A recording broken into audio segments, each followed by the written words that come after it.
Hi guys, Bobby Gas here. I I've been bugged by a bunch of VC members. Had emails sent to me, comments. People want to hear that old gangster story I told a couple of years ago about people I knew and grew up with. Right? I grew up with you know the mafia. You guys call them. We just called them the mob back in the day, eh? And shit, the Camiso brothers, the famous Camiso brothers, we went to school together. One of them was an altar boy with me. And but anyhow, let's get on with it. The guys kept bugging me and bugging me and bugging me and bugging me about to tell the story again. So what I'll do is I'll just put up old videos of the story. Yeah, I grew up. I still got a lot of buddies that are in the business. RCMP described him as one of the heads of organized crime in Toronto. This reveals a major international narcotics conspiracy involving both heroin and cocaine. If you live in Toronto and hear Camiso Brothers, the first thing that might come to mind is the Italian bakery chain. But if you look deeper, the story becomes more complex than just bread and pastries. It's a story of blood and power that traces its origins back to Calabria, Italy, in the 18th century. Today, we are going to look into the story of the Camiso brothers, their relationship with the mafia, and their rise to power within the notorious Zidurno group. Hi guys, Bobby Gas here. Story time. I'm going to do a story here about gangsters, mobsters. I grew up in an area of town that, was a lot of gangsters. Mafia, the newspaper called them, or this or that. Newspaper got a lot of names for guys. One buddy of mine, Larry, they called him Vice Grip Larry. The newspapers did, because the Vice Grip was his tool of choice for breaking into apartments. He was a B&E guy, a second story guy. Another guy, Terry the Torch, that's what the newspapers called him, because he only set 2 or 3 fires. The businesses he owned, stuff like that for the insurance. This is a long time ago, 35 years ago we're talking, my days and that kind of, with them kind of people. That's where I grew up, right? And actually the last time I saw Terry, I don't know, maybe 15 years ago, he's running guns across the lake. Wanted me, Bobby, he says, it's good money, come on, he says, I can hook you up. He said, I said, no, Terry. I never did. I got offers, all kinds of offers to be shit in a motorcycle gang, a runner for bookies, a collector. I got a lot of offers to be a nefarious character, but I'm smarter than that. I know them all. They're all buddies of mine, all that kind of stuff, but they know I'm a citizen, right? Anyhow, to get on with the story, I grew up with the Camiso brothers. Guys from Toronto know who the Camiso brothers are. Rocco. I was there at a bombing just about 2 hours before the joint was bombed on one of the Camiso bakeries. Anyhow, enough of that. Let's get on with the story here. I'll have to give you a little background right here, right now, and I'll take these things off here because I was a straight shooter. I was an altar boy. Don't get me wrong. I did some bad things. Haven't we all? Here's a little, background information.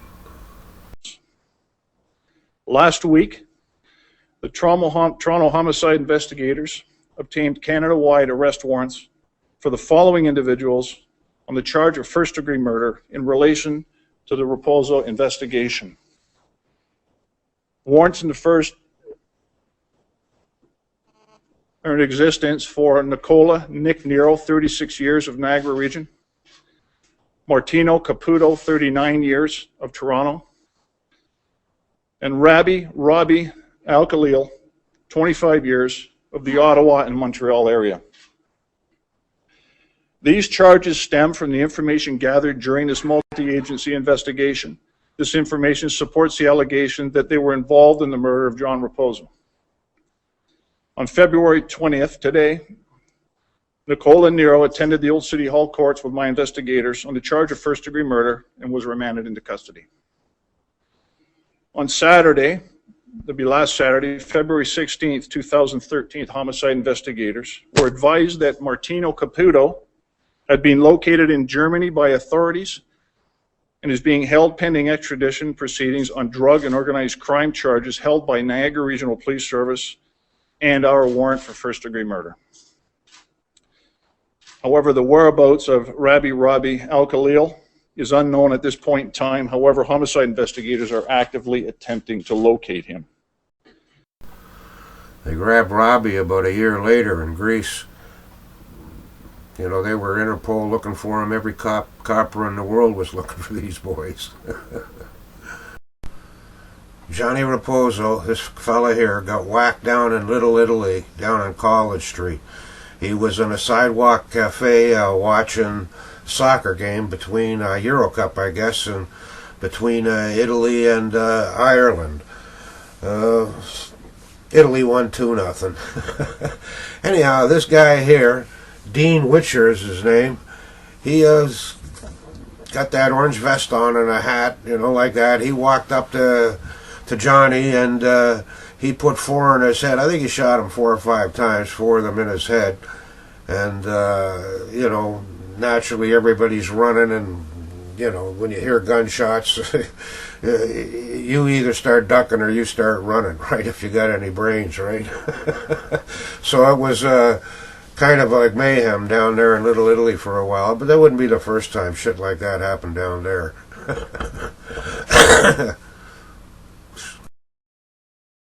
We were sitting on the other side, and all of a sudden we heard shots. We thought it was glass, and then once we heard the 5th, 6th shot, we had kids with us, we grabbed and we jumped over the fence. Jumped over the fence. I didn't think about anything. Yeah, we had 4 kids with the little babies with us. Oh, I was just sit down there. I'm sorry. I can't even talk now. What a pussy that guy is, eh? To see his chick laughing at him? Now, I went to a stag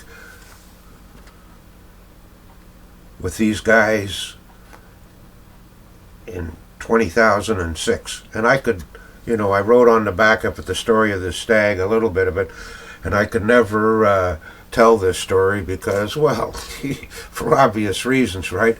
But now it's public knowledge because just the other day I seen this particular video that I'll show you about the trial and all of that kind of stuff. It's a short little news story, but because I seen this, I can now tell this story. Here you go. News story. Niagara drug kingpin Nicola Nero was in a Toronto courtroom today for his trial into the deadly shooting in Toronto's Little Italy neighborhood in 2012. Nero, who was arrested in the largest cocaine seizure in Niagara's history, is accused of being the mastermind behind the killing of 35-year-old Johnny Raposo, along with 3 other men. As Jan Jaganathan reports, Raposo was sitting in a crowded patio when he was shot 4 times in the head at close range. John Raposo was gunned down in a targeted hit on June 18, 2012. The Crown says it was part of a plot to steal a 200-kilogram shipment of cocaine from Raposo and split the money 3 ways. Dean Wiwichar, the alleged gunman, along with Nicola Nero, Rabib Al-Khalil, and Martino Caputo, are all charged with first-degree murder and conspiracy to commit murder. All have pleaded not guilty. The 4 men sat side by side, separated by glass in the prisoner's box. The Crown told the 12-member jury Wiwichar dressed up as a construction worker during the hit, which would pay him $100,000. The jury heard that Nero, a Niagara native and known drug kingpin, conspired with Caputo and Al-Khalil in the hiring. All 3 were involved in the cocaine importing business, as was the victim, Raposo. Nero was the target of a Niagara Regional Police investigation called Project Inc. earlier that year. He was charged with trafficking $30 million worth of cocaine, the largest cocaine seizure in Niagara's history. Police wiretapped his cell phone and bugged his car and home. Most of the morning's opening statements were spent on analyzing BlackBerry smartphones and extracting electronic data. Now, according to the Crown, during a search warrant at Nero's Niagara-on-the-Lake home back in 2012, a number of phones were taken. Police also took a sticky note that had a password scribbled on it. That code helped police crack Nero's BlackBerry and downloaded his email messages, which the Crown says shows communications between all 4 accused leading up to the shooting. In some of the messages, Raposo was referred to by Nero as a rat who should be killed because he had harmed Nero and Caputo. The trial is expected to last 10 weeks. Jay and Jagannathan, CHCH News. Now, from what I heard from a bookie I know, this Nicky Nails Nero, he was a really, really bad gambler. I know a little something about the gambling industry, and believe me, some guys are really poor. They never should gamble, but they do. I've known guys that have lost homes and everything. Anyhow, this guy here owed a whole bunch of money to Johnny Raposo, and well, he's a scumbucker, right? So he started talking to the other guys like Caputo here, Montreal mob guys from what I used to know, and the rest of the guys, telling him Johnny Raposo was a rat and a fake, and he wanted to knock him off and steal his coke, and he didn't know the money. He killed 2 birds with 1 stone. That's what the story I got anyhow from a very, very, very good source. Now, this murder took place in 2012. The trial just ended last year, I believe, and this stag that I went to with these guys there was in 2006. Like I said, I couldn't tell the story. What it was I got a buddy who is in the gambling industry. He's owned and run a number of illegal Texas Hold'em parlors, right? Actually, Daniel Negreanu, if anybody knows anything about Texas Hold'em poker, is a good buddy of his. Used to play one of his clubs all the time, right? Let's call him, we'll call him John Smith, for a little protection. He's a really good friend of mine. I'm actually, he's Italian, that's why, you know, he's in the business, and he's actually the only gambler I've ever known that has made a living at it his entire life, right? I'm the godfather of his firstborn son, so that ought to tell you what he thinks of me, right? He invites me up to his place all the time. Anyhow, so he tells me, Bobby, he says, I got a stag I want you to help me with. I want you to work with me here. He says, it's the Montreal mob. And I go, really? He says, yeah. He says, you used to know a whole pile of guys, and you'll probably enjoy yourself. He says, you'll know some of the guys there. And I, well, yeah, okay, I'll help you, John. I'll go. So anyhow, we went, and we go to this place, the Monte Casino Inn. Here, I'll show you a picture of it right now. It was huge. It sat 1,600, and the stag actually was full of the 1,600, and guys leaving. It went from, me and John got there maybe 12:30 in the afternoon, and he got people to set up his room for all the Texas Hold'em games, and he had 10 tables, and dealers for all of them, plus a couple extra dealers. And for the blackjack, he hired this Chinese lady that had Chinese dealers from another club or whatever, and she did the blackjack thing. Anyhow, so he invites me to this stag. So we get it all set up and everything, and they start serving food. Now it was a huge room. Let me show you the picture first, right? It wasn't one room, it was 3 rooms, like 1,600. Let me show you the picture. Ooh, wait a minute. Before I show you the picture, I gotta tell you about going in there after me and Johnny had the table set up. So, tables are all set up, the room's all copacetic, so they're starting to serve meals in there. The joint's only maybe half full. It's still early. It's like 12:30, 1 o'clock, or 1:30. I forget what time, but after the room was to John's satisfaction, we went over to the wall to an empty table. These tables were big round things, huge round wooden tables with 12 seats around it, right? Nice cushion, expensive chairs. This was a classy joint. Even had tablecloths on the tables. Anyhow, so me and John go over to the wall to an empty table. we first we grab food and stuff like that because we're going to eat, because we're going to be busy with the Texas Hold'em. And so we go over with our 2 plates of food and sit down at this empty table. And all of a sudden, guys start joining us, right? They're bookies, other bookies, and gamblers, right? And they're looking around, and you know, and they're wondering. One guy pipes up. Me and John are eating. One guy pipes up.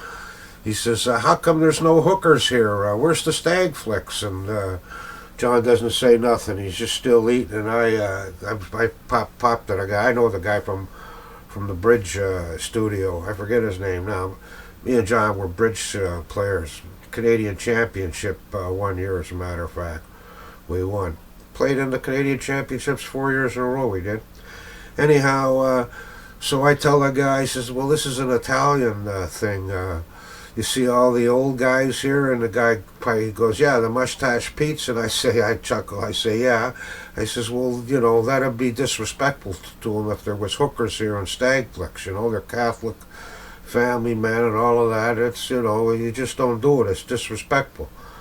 And a guy, you know, and John, you know, looks up from his meal and he says, "Yeah, Bobby's right.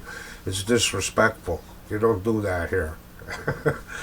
So they're all looking around, and the tables, there was some mustache Pete's there with maybe 2 or 3 guys, you know, some big guys, and not all the tables were full, not yet anyhow, right? And there was a table of Hell's Angels there.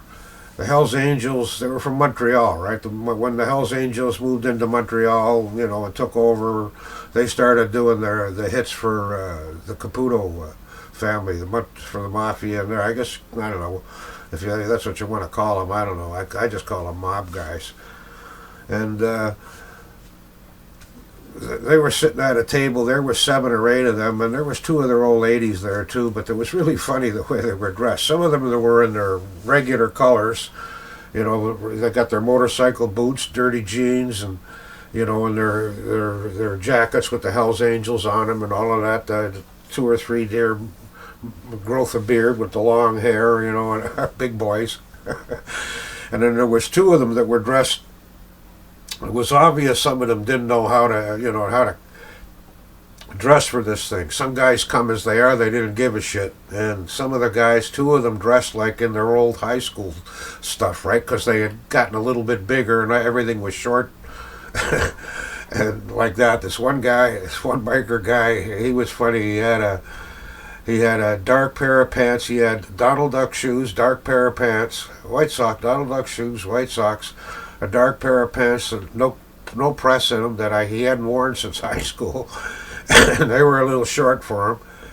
And big belly on him too. And he had a white sort of, well, it was beige. It wasn't white. It was off-white. And a cashmere sweater, one of them fuzzy cashmere sweaters over that just come below his belly button, right? And you could see part of his belly sticking out through the shirt under the sweater. He was pretty funny looking, right? I was giggling, but you know, he didn't do that. I got up and I walked around and looked at all the tables and all of the people and stuff like that. It was a fun part of it for me, was going to see all the people, right? You know, I enjoyed myself big time. Get on with the story, Bob. This is the front of the place here. Like I said, just add that same picture on the left and then on the right, and you know the rooms that they had there, how big it was.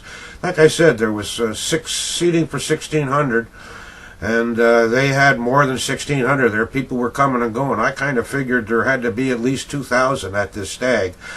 But anyhow, do you remember the casino, this Clippin' Casino? At the blackjack table, I seen pretty much the same goddamn thing, only a lot worse. Check out this scene. How the fuck can you grin? How the fuck can you grin? You know how much I'm stuck? You give a fuck? Do you? Yeah, give yourself a hand right across your fucking mouth. Look at this fucking butte they put in now. Sherbert sent you in here to rob me now? Been fucking knocking everybody's dick in all night? Huh? You been beating all the customers tonight, motherfucker? Huh? Jag off. Hit me. Take this stiff and pound it up your fucking ass. Hit me again.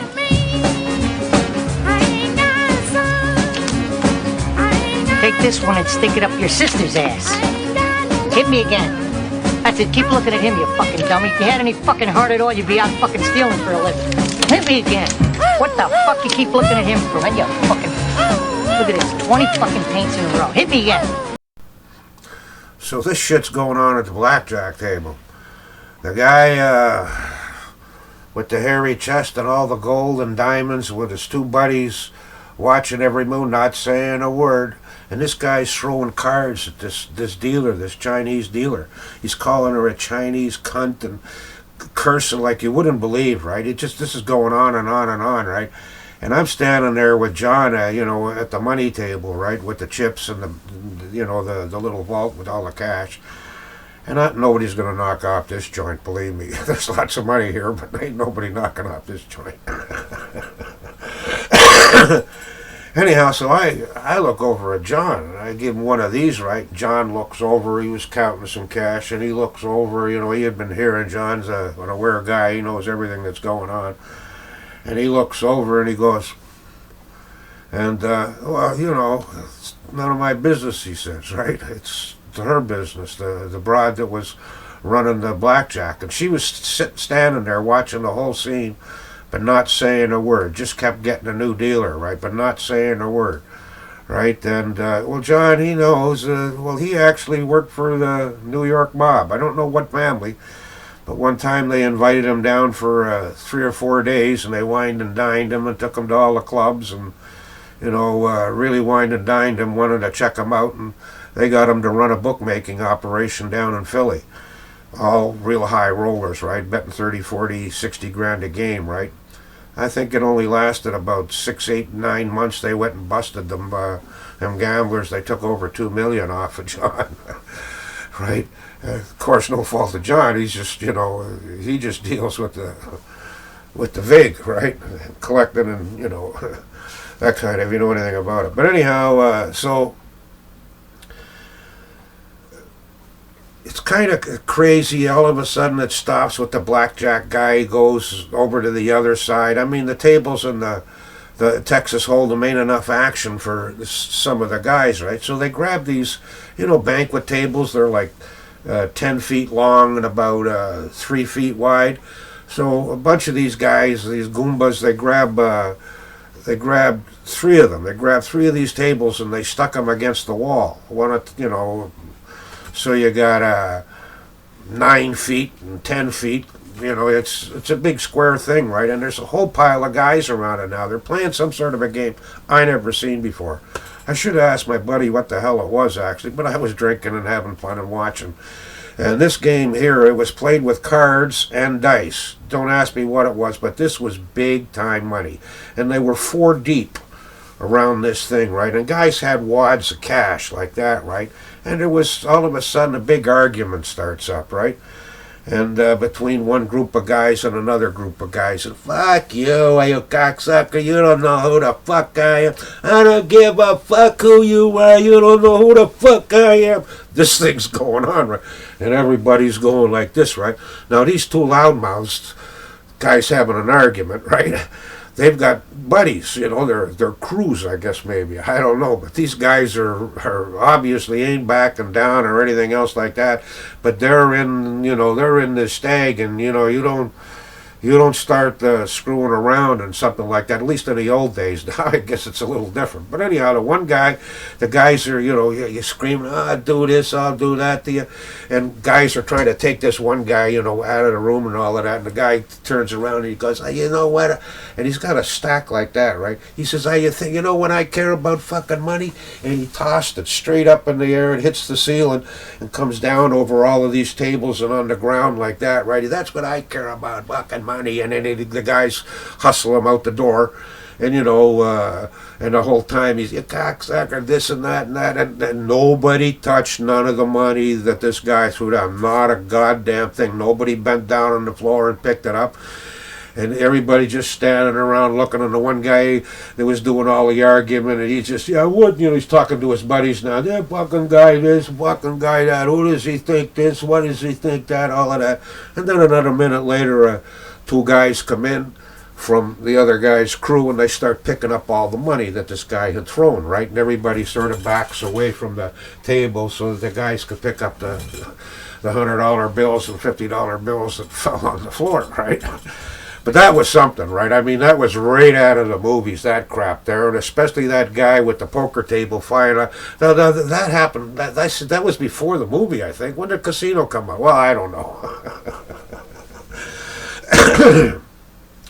But that's the kind of a stag that was, and there was all kinds of stories like that right there, right? And you know, I had written down on the back of this here. I couldn't say nothing, right? I knew this story, but I didn't want to forget or nothing like that, right? A stag for the Montreal mob that John Smith was running, the Texas Hold'em cash game. Lots of celebs and Hell's Angels. Yeah, there were celebrities there too. News guys, Dino, whatever the hell he is, sports guys. You know, some of the stuff I witnessed is the stuff they use in books and movies. The mob guy's brother gave me oh yeah, right, I forgot to tell you. At the end of it, it's, I don't know, 12:30, 1 o'clock or something like that. The guy Caputo, the guy that's in the murder investigation, that, you know, got charged for murder and all of that, the Montreal mob guy, right? They're four brothers. And so he comes up at the end when, you know, there's a couple of girls still left there, but the tables are all closed and all of that, like the poker ended and all of that, and John's counting the money, and the murderer comes up to John, and as he's coming up to John, he's handing some of the girls, all the girls, and the guy at the door of John's room, he's handing them all $100 bill, right? He had a stack of hundreds like this, right? He's handing them all $100 bill, and he comes up. I'm standing next to John, and a guy watching all this, and John is just standing there, and a guy walks up to John, stands right in front of John, you know, like this close, right? And he pulls out an envelope, and he goes to give it to John, and John goes, no, no, no, no, no. He grabs him by the hand in his two hands, and he says, no, no, no, no. He says, this is for the family, for the family. And the guy goes, wow, geez, I appreciate what you did for me and all of this kind of stuff for the family. And John, it's for the family, everything's fine. And he says, my buddy, my very good friend here, Bobby, he helped too. So the gangster turns to me and he hands me $100 bill.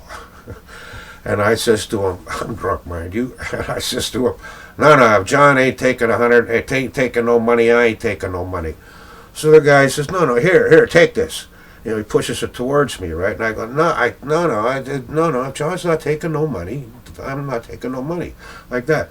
So the guy takes the $100 bill, and he pushes it into my chest like this. He says, take it. And I lean forward and I says, if John ain't taking no money, I ain't taking no money. And the guy goes like this. He looks up at John. He goes like that, John. And John smiles at him and turns to me and smiles, you know, and chuckles and goes, you know, Bobby, you gotta take it. And right off the bat, I understand it's some sort of Italian gangster thing, right? So I start laughing, yeah, okay, right? And the mobster, he's looking at me like this, right? John's good. He's a good friend of mine. He's cool.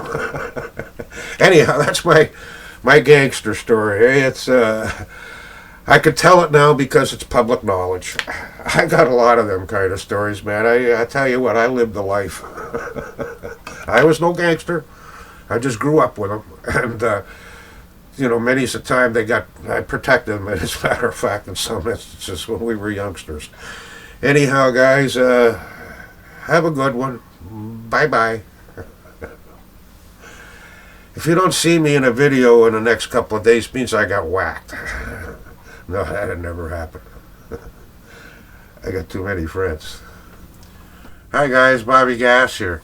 Do you remember the story I told on my last channel about the stag I went to, Antonio Caputo, where his brother offered me the $100 bill and I refused to take it? And I was told by my buddy, you've got to take it, Bobby. That guy who was charged with murder and convicted.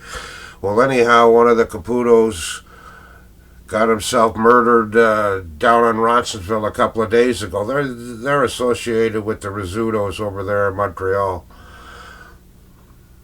The mob.